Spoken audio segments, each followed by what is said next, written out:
नई कला नूतन रचनाएं, नई सूझ नूतन साधन, नए भाव नूतन उमंग से वीर बने रहते नूतन। नमस्कार, जय श्री राम साथियों। ज्योतिष के इस मंच पर मैं पंडित आशीष वत्स लखनऊ से उपस्थित हूं। आप सभी प्रबुद्ध दर्शकों के समक्ष तुला राशि के जातकों का राशिफल 2024 लेकर के। वर्षफल 2024 तुला राशि के जातकों के लिए कैसा रहेगा, इस वर्ष को अपने अनुकूल बनाने के लिए क्या कुछ आप आवश्यक उपाय कर सकते हैं।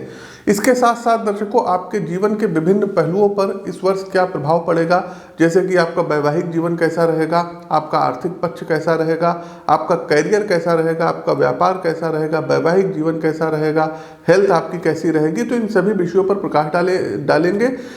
आगे बढ़ने से पहले बता दें कि प्रस्तुत राशिफल आपकी चंद्र राशि व आपकी नाम राशि दोनों पर संयुक्त रूप से आधारित है। प्रिय दर्शकों, यदि आपको अपनी पत्रिका का विश्लेषण कराना है तो लखनऊ में आप हमसे मिल सकते हैं। स्क्रीन के दिए गए नंबरों पर मैसेज करके आप फोन करके जानकारी ले सकते हैं। प्रत्येक माह हमारा दिल्ली आगमन होता है, तो दिल्ली में भी आप हमसे मिल सकते हैं। आगे बढ़ते हैं साथियों, और तुला राशि के जातकों ओवरऑल 2024 कैसा रहेगा, इस पर एक नजर डालते हैं, फिर सेगमेंट वाइज आगे बढ़ेंगे।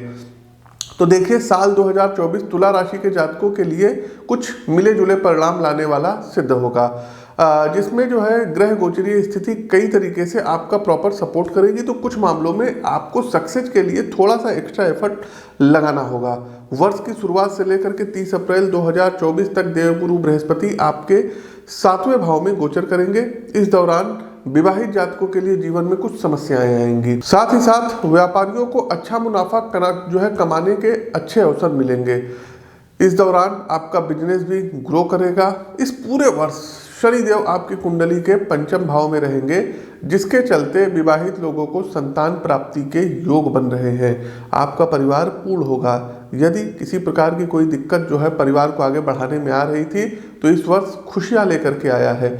वहीं मई 2024 से गुरु ग्रह वर्ष के अंत तक आपकी कुंडली के 8वें भाव में गोचर करेंगे। इसके अलावा राहु आपकी पत्रिका के 6ठे भाव से व केतु 12th हाउस से गोचर करेंगे, जिसके चलते आपकी आर्थिक स्थिति अनकंफर्ट आप हो सकते हैं, अस्थिर हो सकती है। आपके पारिवारिक जीवन में भी कुछ अशांति का माहौल पैदा हो सकता है। आपको अपनी प्रॉपर्टी ना चाहते हुए भी सेल करनी पड़ सकती है। व्यापारियों व नौकरी पेशा लोगों को इस दौरान कुछ निराशाजनक परिणाम प्राप्त हो सकते हैं। प्रेम व वैवाहिक जीवन में भी चुनौतियां कुछ बढ़ सकती हैं और मामला ये कोर्ट कचहरी तक जा सकता है। तो इस साल थोड़ा सा संभल कर आपको चलना होगा। बस एक बार क्या करिएगा, अपनी पत्रिका का विश्लेषण जरूर करवा लीजिएगा। प्रत्येक माह हमारा दिल्ली आगमन होता है, तो यदि आप दिल्ली में व्यक्तिगत तौर पर हमसे मिल करके अपनी पत्रिका का विश्लेषण करवाना चाहते हैं तो स्वागत है, आप लोग दिल्ली में भी मिल सकते हैं। आगे बढ़ने से पहले साथियों, 2023 में जिन लोगों ने परामर्श वगैरह लिया था और जिन लोगों की जॉब वगैरह लगी थी, कुछ लोगों का ही नाम मैं यहाँ पर लूँगा और इनको ढेर सारी शुभकामनाएं। सबसे पहले जो है देखिए, यूपीएससी का रिजल्ट आया था और वर्षा जी का चयन यूपीएससी का एग्ज़ाम इन्होंने क्रैक किया था और आईआरएस पोस्ट पर इनको जो है सिलेक्शन मिला, तो ढेर सारी शुभकामनाएं। इसके अलावा जो है शिवम प्रजापति यूपीएससी का इन्होंने भी एग्ज़ाम दिया था और आईईएस इंडियन इंजीनियरिंग सर्विस में इनकी 36वीं रैंक ऑल ओवर इंडिया आई थी, तो आपको भी शिवम ढेर सारी शुभकामनाएं।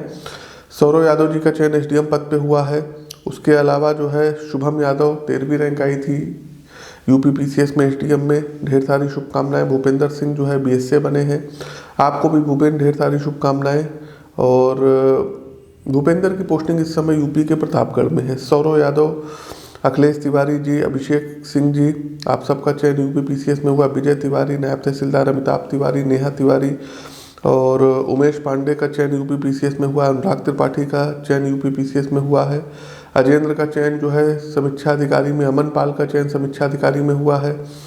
इसके अलावा राहुल यादव का चयन बीपीएससी में हुआ है शिक्षक भर्ती में। प्रियंबदा गुप्ता का भी बीपीएससी में हुआ है।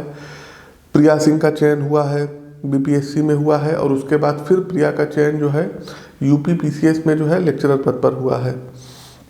प्रियंबदा गुप्ता का हुआ है, आकांक्षा सोनी का हुआ है और विक्रम सिंह जी का चयन हुआ है, लॉ अफसर है। अर्जुन सिंह का चयन यूपीपीसीएल में हुआ है। अर्जुन जी ढेर सारी शुभकामनाएं, काफ़ी दिन से आप निराश थे।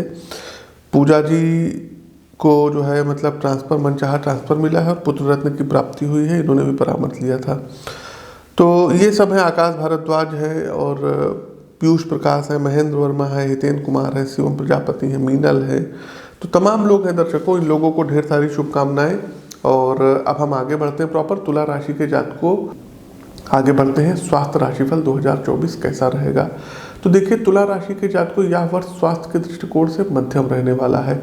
वर्ष की शुरुआत तो अच्छी रहेगी, लेकिन राहु छठे भाव में पूरे साल रहने की वजह से आपको अपने प्रति ज़्यादा सजग और जिम्मेदार आपको बनना होगा। अपनी डाइट और हेल्थ चेकअप पर पूरा ध्यान दें, अन्यथा छोटी मोटी बीमारियां बड़ा रूप ले सकती हैं। असंतुलित जीवन शैली से आपको नुकसान होगा, अतः नियम धर्म से रहने की आदत विकसित करें। हालांकि जैसे बीमारी आएगी वैसे चली भी जाएगी, लेकिन आपको परेशान करके जाएगी। खासकर ब्लड रिलेटेड प्रॉब्लम आपको परेशान करेंगे। आंखों में समस्या हो सकती है। आपको पेट दर्द और पाचन तंत्र तथा स्नायु तंत्र से संबंधित समस्याएं वर्ष के पूर्वार्ध में अधिक होने की उम्मीद है, इसलिए सावधानी रखिएगा। वर्ष के उत्तरार्ध में बृहस्पति आपके अष्टम भाव में जाएंगे और केतु आपके द्वादश भाव में रहेंगे तथा राहु छठे भाव में और शनि पंचम भाव में रहेंगे।